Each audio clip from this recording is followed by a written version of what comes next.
Horovluda Ağsaqqal İnstitutu. İctimai legitimlik yoxsa səhnələşdirilmiş razılaşma? Cəbrayıl rayonunun Horovlu kəndində son günlər baş verən hadisələr təkcə bir kəndin daxili məsələsi kimi deyil, ümumilikdə ictimai institutların formalaşması və legitimliyi baxımından diqqət çəkən nümunədir.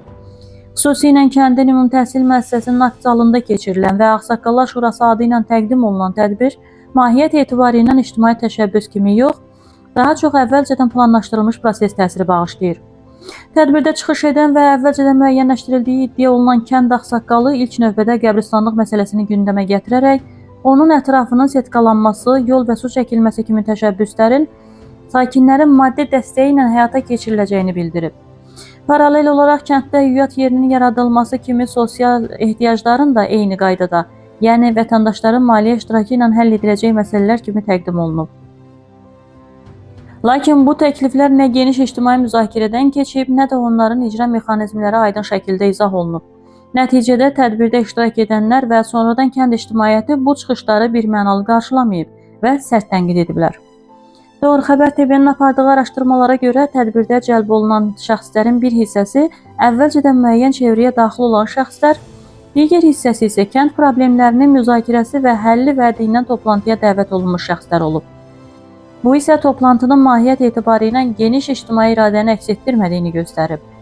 Daha diqqət çəkən məqamsa namizəd irəli sürülməsi prosesində ortaya çıxır. Bir neçə şəxsin eyni vaxtda ayağa qalxaraq əvvəlcədən müəyyənləşdirilmiş namizədi təklif etməsi və sonradan həmin şəxslərin bunun yaxınlarının xahişi ilə etdiklərini bildirməsi prosesin yönləndirilmiş xarakter daşıdığını açıq şəkildə göstərir. Ağsaqqal anlayışı Azərbaycan cəmiyyətində təkcə yaş göstəricisi deyil, həm də mənəvi keyfiyyətlərlə ölçülən bir statusdur. Bu baxımdan həmin statusa iddia edən şəxslərin davranışları da ictimai qiymətləndirmənin əsas predmetinə çevrilməlidir.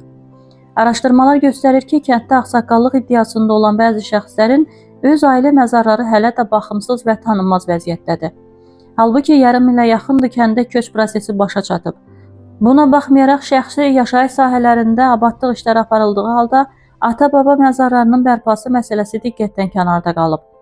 Eyni zamanda həmin şəxslərin çıxışlarında qəbristanlıqla bağlı məsələlərin güya birlik və maliyyə toplama yolu ilə həll ediləcəyi barədə pafoslu vədlər səsləndirməsi real vəziyyətlə səslənməyən yanaşma kimi qiymətləndirilir. Kənddə aparılan müşahidələr və sorğular göstərir ki, sakinlərin böyük əksəriyyəti keçirilən tədbiri qondarma hesab edir və elan olunan sədr və üzvləri qəbul etmir. Bu isə formalaşdırılmağa çalışılan qurumun ictimai dayaqlardan məhrum olduğunu göstərir. Belə hallar göstərir ki, ictimai institutların formalaşması yalnız formal tədbirlərlə deyil, real ictimai etimad və qəbul üzərində qurulmalıdır. Əks halda yaradılan strukturlar kağız üzərində mövcud olsa da, praktikada təsir gücünə malik olmurlar. Horovluda baş verənlər bir daha ortaya qoyur ki, ictimai nüfuz iddia ilə deyil, davranış və münasibətlə qazanılır. Əks halda bu cür təşəbbüslər nə kəndin problemlərinin həllinə xidmət edir, nə də cəmiyyət tərəfindən ciddi qəbul olunur.